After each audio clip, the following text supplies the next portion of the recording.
Dan aku akan pergi menghadapi ujian yang mereka coba. Apa kau sudah memikirkan soal Kunti? Dia pasti akan sangat sedih. Apa yang akan kau katakan padanya? Setelah itu, Pandu kembali menemui istrinya dan mengatakan bahwa ia harus pergi ke medan perang untuk membantu sekutunya kerajaan Madra. Dan ia harus pergi ke medan tempur malam ini juga. Pandu menyesali malam pertamanya dengan Kunti harus dimulai dengan perpisahan. Namun Kunti justru bangga dengan keputusan suaminya mengambil langkah tersebut. Kau telah mengambil keputusan yang benar-benar dari seorang raja. Malam pertama dari pernikahan kita telah membawa kita pada perpisahan. Aku akan selalu menunggumu, suamiku. Aku akan selalu menantikanmu di sini.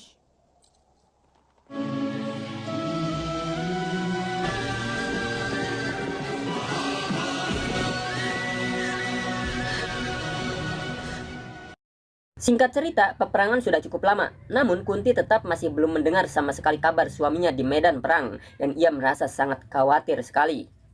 Lalu kenapa kau memilih berhenti makan? Apalagi yang bisa kulakukan? Tapi sekarang kita tidak mendapatkan kabar apapun dari medan pertempuran.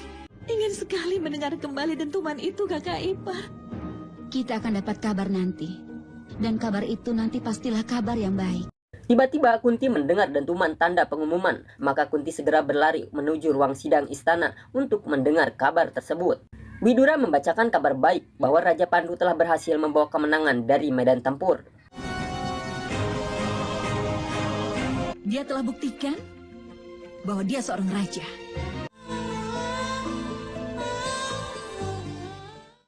Gandhari berkata kepada Kunti bahwa masa-masa kebahagiaan Kunti akan dimulai dari sekarang. Dan ia juga tahu bagaimana sedihnya jika seorang istri jauh dengan suaminya di malam pertamanya.